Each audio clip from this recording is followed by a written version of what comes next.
Está claro que es un esquema de transición, porque vos no podés. Capital de corto plazo para hacer carry trade, así como entra, sale. Ante cualquiera, con la cuenta capital totalmente abierta para entrada y salida de capitales, sin las normas prudenciales que tienen, qué sé yo, ¿te acordás? La que habían puesto de los 6 meses y demás. Así como entra, sale. Entonces, es algo de corto plazo, digamos, de transición. Pero no es solamente de transición para tu estabilidad cambiaria y para la economía, porque la economía no puede estar con una volatilidad de, bueno, aparte, por definición, el carry trade siempre que es acotado en el tiempo. Está claro que la economía no resiste una tasa 20 o 25% real positiva. Es decir, una economía que va con una inflación 20% anual y una tasa para las empresas, qué sé yo, de 55, descubierto en cuenta corriente, adelante en cuenta corriente, ¿no? De piso, de ahí para arriba. Está claro que eso no resiste, ¿no? No resiste porque fundís a todos. Más allá de que yo conté que Milei tiene en la cabeza que la macro es lo que hay que arreglar y la micro se arregla sola después de que ordenaste la macro. Y conté esa anécdota con los de la mesa de enlace, ¿no? Que les dijo, bueno, no me pidan políticas sectoriales, la micro se va a arreglar sola, es responsabilidad de ustedes encárguense de la micro, yo voy a ordenar la macro, no voy a hacer políticas sectoriales, se va a arreglar sola la micro una vez que ordenamos. Claro, y alguno pensó, sí, se va a arreglar sola con los que queden vivos, porque en el medio, obviamente, y Milei no lo oculta eso, la idea de que, bueno, ahora, si vos prolongás el proceso de transición y la estabilización se te hace eterna y tenés que estas tasas para que no te corran al dólar y demás, bueno, fundís a todos. Y por ahí fundís a muchos más de lo que deberían fundirse en un contexto más competitivo, ¿no? Porque acá la idea es que nadie es competitivo y demás, pero claro, nadie es competitivo con estas tasas de interés, con esta carga impositiva, con esta inestabilidad de la Argentina. Fíjate esto yo digo, JP Morgan, expertos en dólar y carry trade, ¿no? Sí. Se ve ahí el gráfico claramente, fíjate, el JP Morgan unifica el tipo de cambio a mediados de abril.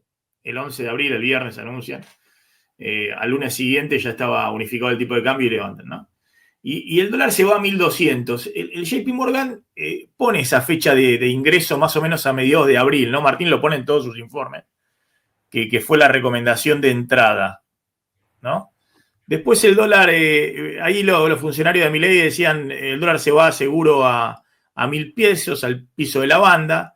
Llegó a tocar prácticamente, esto es siempre el dólar mayorista, los 1.070 pesos que tenía antes del levantamiento del cepo, después fue a 1.200, 1.114, 1.195, después pega una caída importante en la segunda semana de junio, a 1.150, creo que había bajado un poquito más, 1.140.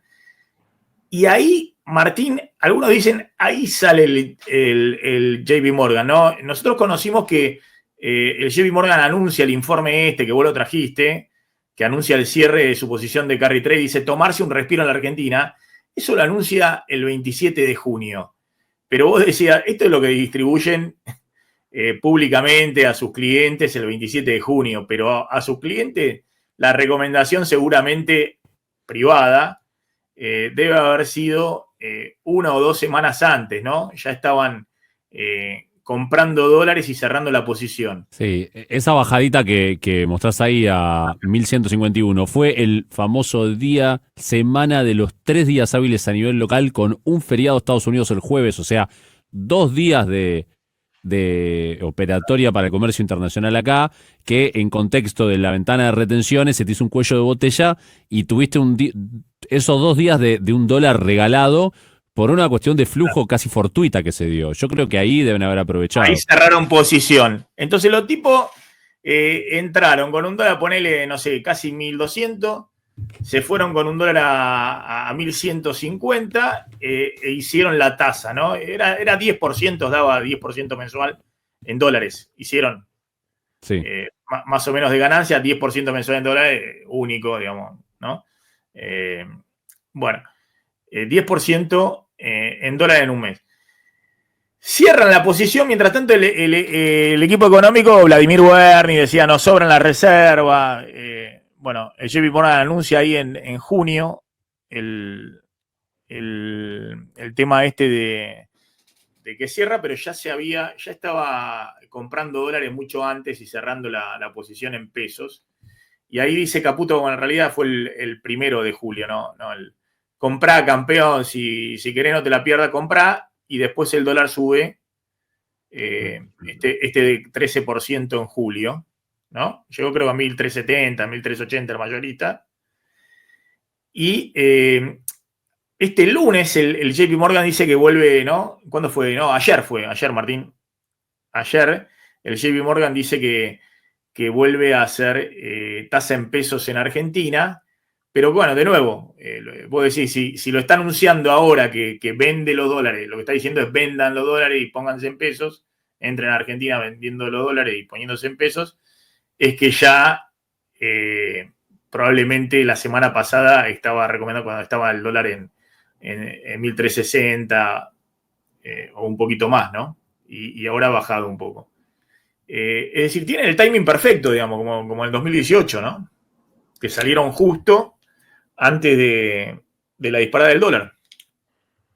Sí, lo que pasa que más allá del día a día y de estas sintonías finas financieras, acá hay una cosa que en Argentina está claro y que pasó en el 2018, 2017 y también pasa ahora, es muy similar, tenemos el mercado igual, parecido, en el 2016, 17, 18 era más libre todavía, ni siquiera los exportadores estaban obligados a vender los dólares en el mercado. Pero hay, más allá de los JP Morgan de la vida, una demanda de dólares que estaba en el 2016, 17, 18 y 19 y está de nuevo ahora, que no son los JP Morgan, sino que es el atesoramiento de la gente. El atesoramiento de la gente está en la Argentina bimonetaria, es un instrumento, un elemento central en todas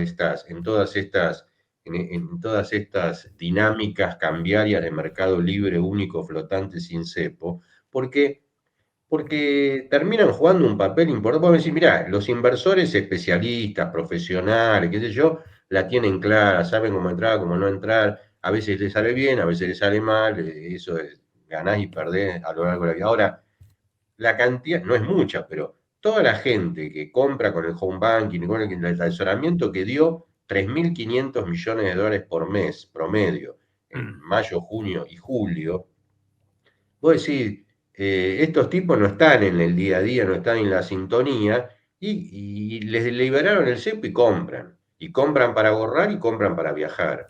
Y eso es un tema que hasta que eso no lo logremos domar, no lo logremos domar por confianza o domar por precio, vamos a estar siempre ahí, al borde, o que explote Vaca Muerta, la minería, o que Es un pase piso algo de muy demanda de gordo. dólares muy alto. Vos Es sabés que muy alto, es me, muy me- alto. me escribe alguien vinculado al sector del campo, la cerealera, y viste esa baja del dólar de 1.150 que el JP Morgan supuestamente sale ahí a partir de esa semana,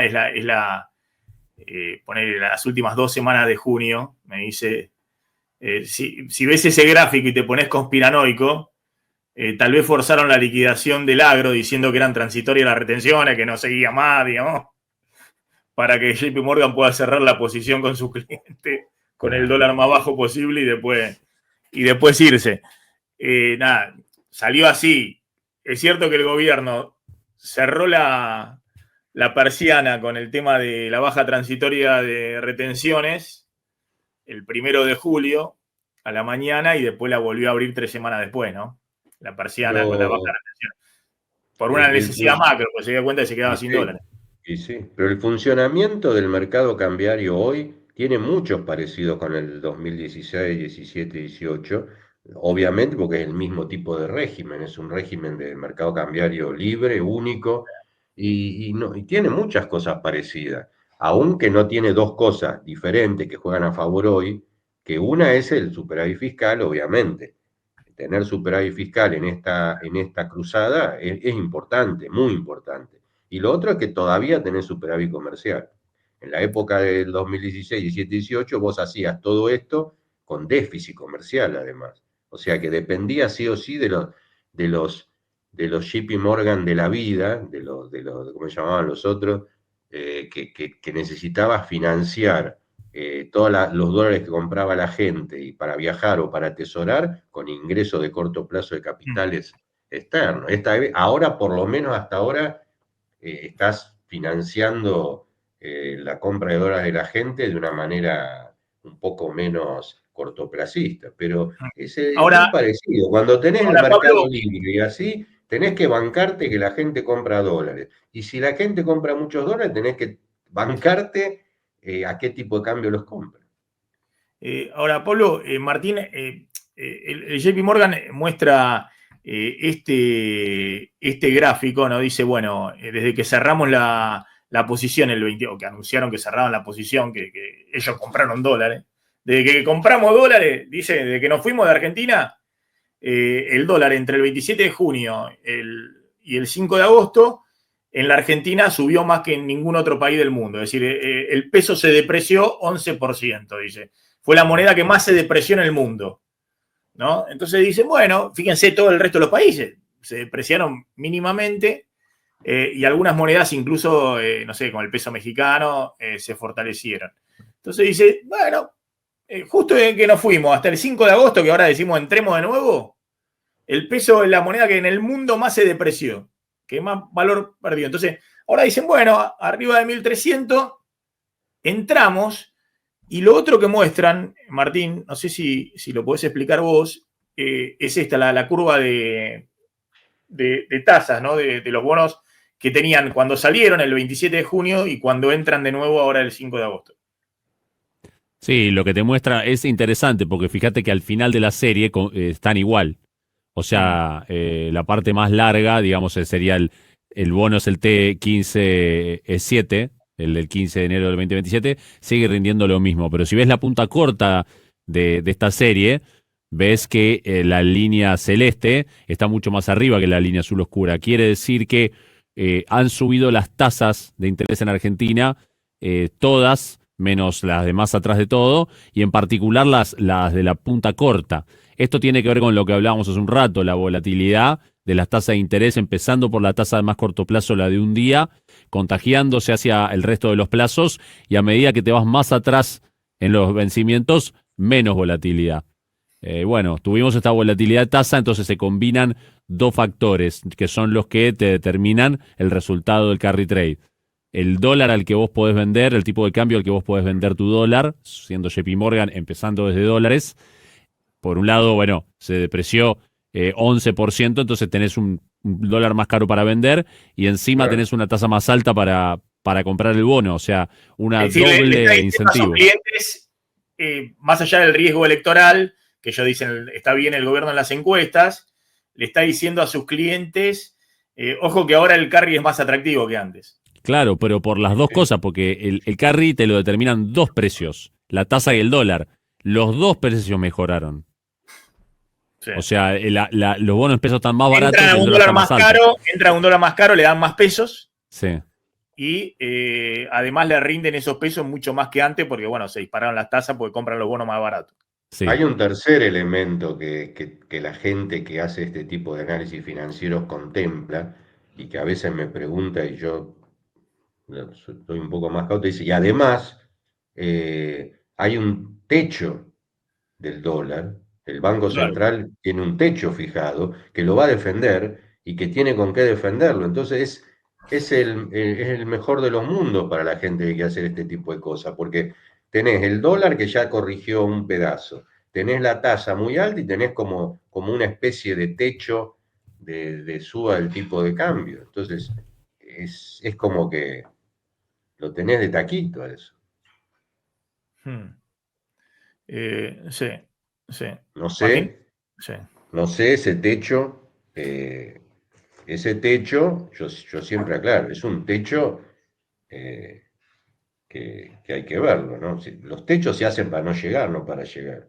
Entonces, vamos a ver si en algún momento, así como todo el mundo percibe que monetariamente en pesos estamos frente a un escenario de carry trade casi perfecto, en el escenario del mercado de cambio en dólares estamos ante un mercado cambiario que pide más tipo de cambio. Entonces es como una dualidad. Por el lado de la tasa dólar-peso y qué sé yo, decir, mirá, estamos frente a un escenario de carry trade muy, muy alineado. Ahora, mirás el mercado, la oferta y la demanda de dólares y decís, mirá, si esto no corrige, va a tener que subir más el tipo de cambio y hay que ver cómo se llega a ese techo y si no se pasa el techo.